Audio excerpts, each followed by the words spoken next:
భార్య సలహా సోమయ్యకు నచ్చలేదు. కొడుకు ఎక్కడో బతుకుతుంటే వెళ్లి నాగలి విరిగింది సహాయం చేయమని అడుక్కోవటం ఇష్టం లేదు. కానీ భార్యవాడు మన అబ్బాయి, మనకు కాకపోతే ఇంకెవరికి సహాయం చేస్తాడని పట్టుబడితేనే సరేనని భార్య కట్టిన అటుకులు తీసుకుని పొద్దున్నే ఆ ఊరికి వచ్చే బస్సులో పట్నం బయలుదేరాడు. ఇంతకు ముందు 2 సార్లు కొడుకుతో వచ్చాడు కాబట్టి అందులోనూ బస్సు ఆగే స్థలానికి దగ్గరగా ఉండటంతో ఇల్లు త్వరగానే గుర్తుపట్టాడు. ఇంటికి రాగానే సోఫాలో కూర్చుని మామయ్య అన్న గౌరవం కూడా లేకుండా మొక్కుబడిగా కోడలు పలకరించింది. కానీ ఆ పిలుపులో ప్రేమ కనబడలేదు. అమ్మా ప్రమీల, బాగున్నావు తల్లి? నేను బాగానే ఉన్నానమ్మా. మీ అత్తయ్య కూడా బాగానే ఉంది. ఏమీ లేదమ్మా, ఆ అబ్బాయితో చిన్న డబ్బు సమస్య వచ్చాను. మాకు మీరు తప్ప ఇంకెవరున్నారు చెప్పు? అవును ప్రమీల, ఇంత పొద్దెక్కింది, అబ్బాయి ఇంకా ఇంటికి రాలేదా? ఈ రోజైనా రోజు ఇలాగే చేస్తూ ఉంటాడా? ఆడపిల్ల ఇంట్లో ఉందని స్పృహ లేదా వాడికి? సమయానికి ఇంటికి రావాలని తెలియదా? ఎలా ఇంటికి రాని నేను మాట్లాడతాలే. అమ్మా ప్రమీల, నాకు కూడా ఏమన్నా పని ఉంటే చెప్పమ్మా. నువ్వు ఒక్కదాని ఏం చేసుకుంటావు? నేను నీకు సహాయం చేస్తానులే. అసలే పల్లెటూరు వాడిని అసహించుకుంటున్న ప్రమీలకు డబ్బు కోసం వచ్చానని చెప్పగానే ఇంకా ద్వేషం కలిగింది. భర్త ధన సహాయం చేయకుండా ఆపాలని నిర్ణయించుకుంది. కొంతసేపటికి రాంబాబు ఇంటికి వచ్చాడు. తండ్రిని చూడగానే ఆనందంతో వచ్చి కాళ్ల వద్ద కూర్చున్నాడు. నాన్నా నాన్నా, ఎప్పుడు వచ్చానన్నా? ఎన్ని రోజులైంది మిమ్మల్ని చూసి. వచ్చేటప్పుడు అమ్మను కూడా తీసుకురావచ్చుగా. అమ్మను చూడక చాలా రోజులైంది. నాకేమో ఇక్కడ పని ఒత్తిడి.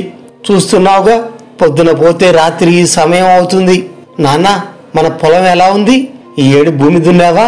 కొడుకు అలా ఆప్యాయంగా మాట్లాడేసరికి తండ్రి మనసు కరిగిపోయింది. వెంటనే తాను వచ్చిన పని ఉన్నట్టుండి నాగలి విరిగిపోయిందని, కొద్దిగా చేయించడానికి డబ్బులు లేవని, అందుకే అక్కడికి వచ్చానని చెప్పాడు.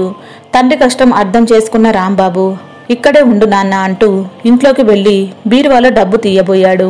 అంతలో వెనక నుంచి వచ్చిన ప్రమీల డబ్బు ఇవ్వటానికి వీల్లేదని చెప్పింది. దాంతో రాంబాబుకి భార్య మీద చాలా కోపం వచ్చింది. ప్రమీల, నువ్వింత మరీ దారుణంగా మాట్లాడతావని నేను ఊహించలేదు. ఆయన ఎవరనుకున్నావు? నా తండ్రి. పుట్టిన దగ్గర నుంచి ఒకరి ముందు చేయి చేస్తా నా తండ్రి. పాపం తన కష్టం వచ్చి నేనున్నానని ధైర్యంతో ఇక్కడికి వచ్చారు. ఆయన కన్నీళ్లను తుడవటం నా బాధ్యత. నన్ను అడ్డుకోమాకు. నేను మా నాన్నకు డబ్బు ఇచ్చి తీరుతాను. రాంబాబు మాటలకు ప్రమీల ఇంకా కోపంగా అరవసాగింది. మీ నాన్నకు డబ్బులిస్తే పుట్టింటికి వెళ్ళిపోతానని బెదిరించింది. భార్య అలా మీ నాన్నకు డబ్బులిస్తే పుట్టింటికి వెళ్ళిపోతానంటే రాంబాబు ఆలోచనలో పడ్డాడు. ప్రమీలకు ఏ కష్టం రాకుండా చూసుకుంటానని మామయ్య భుజంగరావుకి ప్రమాణం చేశాడు. ఇప్పుడు తాను ఇంత రాత్రి వేళ వెళ్ళిపోతా అంటుంది. ఏం చెయ్యాలో తెలియక అక్కడి నుండి వెళ్ళిపోయి తన గదిలో పడుకున్నాడు. ఇప్పుడు తండ్రి నాగలి విరిగి భూమి దున్నుకోలేని పరిస్థితిలో ఉన్నాడు. తన మీద ఎంతో ఆశతో ఇక్కడికి వచ్చాడు. ఇంకో పక్క భార్య మహామొండిది. ఇప్పుడేం చెయ్యాలా అని ఆలోచిస్తూ ఒకసారి బయట కూర్చున్న తండ్రి వైపు చూశాడు. అమాయకంగా కొడుకు ఎప్పుడు లోపల నుంచి వస్తాడనని బిక్కుబిక్కుమంటూ ఎదురు చూస్తున్నాడు. ఒక్కసారిగా రాంబాబు లేచి నిల్చున్నాడు. ఎలాగైనా తండ్రి అవసరానికి డబ్బు ఇవ్వాలని నిశ్చయించుకున్నాడు. అలాగే బయటకు వెళ్ళిపోయాడు. అలా వీధుల వెంట నడుస్తూనే ఉన్నాడు. నడిచి ఒకచోట బల్ల మీద కూర్చున్నాడు. ఇంతలో ఒక బిచ్చగాడు వచ్చి పక్కనే ఉన్న ఇంకో బల్ల మీద కూర్చుని జోలలో ఉన్న చిల్లర డబ్బులు తీసి లెక్క పెట్టసాగాడు. అలా చాలాసేపు లెక్కబెట్టాడు. బిచ్చగాడిని మొదటి నుంచి గమనిస్తున్న రాంబాబుకి ఆశ్చర్యం వేసింది. భిక్షాటనలో అంత డబ్బు వస్తుందా అని ఆలోచించసాగాడు. తాత, ఏ ఊరి మీది? నిన్ను చూస్తుంటే బతికి చెడిన వాళ్ళ ఉన్నావు. నీ కుటుంబం అంతా ఎక్కడుంటారు? అసలు ఎన్నాళ్ళ నుంచి ఇలా భిక్షాటన చేస్తున్నావు? నీకు అభ్యంతరం లేకపోతే నాకు నీ గురించి చెప్తావా? ఇందులో బలవంతం ఏమీ లేదు. ఇందులో అభ్యంతరం చెప్పడానికి ఏముంది బాబు? నాదే ఒక బ్రహ్మంగారి కథ. మాది ఇక్కడికి దూరంగా ఉన్న ఒక ఊరు. అందరూ కన్నట్టే నేను కూడా కొడుకుని కన్నాను. వాళ్ళమ్మ వాడు చిన్నప్పుడే కన్నుమూసింది. అప్పటి నుంచి నేనే అన్ని అయ్యి వాణ్ణి పెంచి ఉన్న ఇల్లు అమ్మి ఊళ్ళో అప్పులు చేసి వాణ్ణి గొప్ప చదువులు చదివించి వాడి కోరిక మేరకు బయట దేశానికి పంపించాను. అప్పటి నుంచి ఇదిగో వస్తాడు అదిగో వస్తాడు అంటూ ఎన్నాళ్ళు ఎదురు చూశాను. చివరకు అప్పులు వాళ్ళ బాధలు తట్టుకోలేక ఇలా బెచ్చమెత్తుకున్న డబ్బులతో చేసిన అప్పులు కొద్ది కొద్దిగా తీరుతున్నాను బాబు. అంతా నా కర్మ ఫలితం. అలా ఆ వృద్ధుడు తన కథ చెప్పేసరికి రాంబాబు కళ్ళలో నీళ్లు తిరిగాయి. కన్నవాళ్లు బిడ్డలను పెంచి పెద్ద చేసి అవసాన దశలో తమని ఆదుకుంటారని కలలు కంటుంటారు. ఎప్పుడైతే బిడ్డల మీద పెట్టుకున్న ఆశలు నిజం కాదని తెలుస్తుందో అప్పుడు వారి బాధ ఎంతో దారుణంగా ఉంటుంది. రాంబాబు అలా ఆలోచిస్తుంటే అతడిలో ఒక విషయం రాంబాబుని బాగా ఆకర్షించింది. వీధిలో బిచ్చమెత్తుకుని చేసిన అప్పులు తీరుస్తున్నాడు. తాను కూడా తండ్రి కష్టం తీర్చడం కోసం అలా చేస్తే తప్పేముంది, తండ్రి కష్టం తీరడం ముఖ్యం. అలా ఆలోచించి రాంబాబు బిచ్చగాడిగా అవతారం ధరించాడు. అయ్యా బాబు, అన్నం తినక 2 రోజులయ్యింది, కళ్ళు తిరుగుతున్నాయి. రూపాయి ఉంటే ధర్మం చేయండి బాబు, మీకు పుణ్యం వస్తుంది. అమ్మా దానం చేయండి అమ్మా. అయ్యా ధర్మం చేయండి బాబు. ఎవరేను చూడటానికి మంచి బలిష్టంగా ఉన్నావు. ఇలా అడుక్కోకపోతే కష్టపడి పని చేసుకోవచ్చుగా. అడుక్కోవటానికి సిగ్గుండాలయా? చేచే, ఇలా అడుక్కొని దేశం పరుగు తెస్తున్నారు జనాలంతా.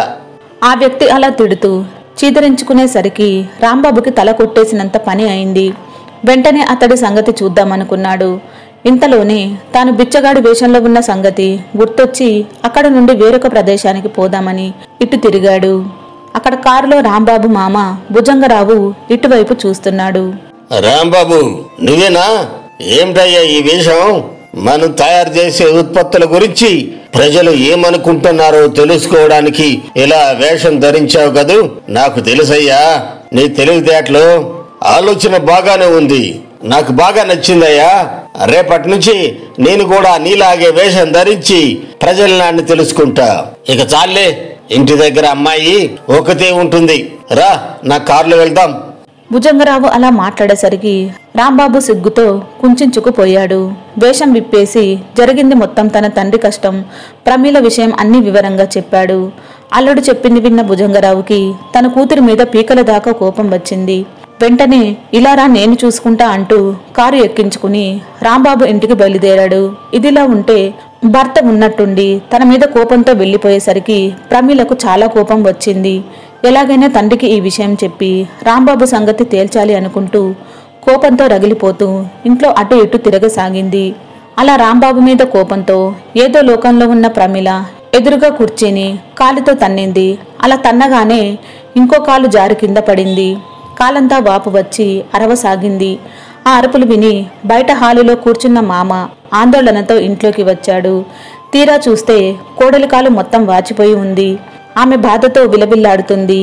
ఏం చేయాలో తెలియక బయటకు వచ్చి ఎవరైనా వైద్యులు ఉంటారేమోనని వెతకసాగాడు.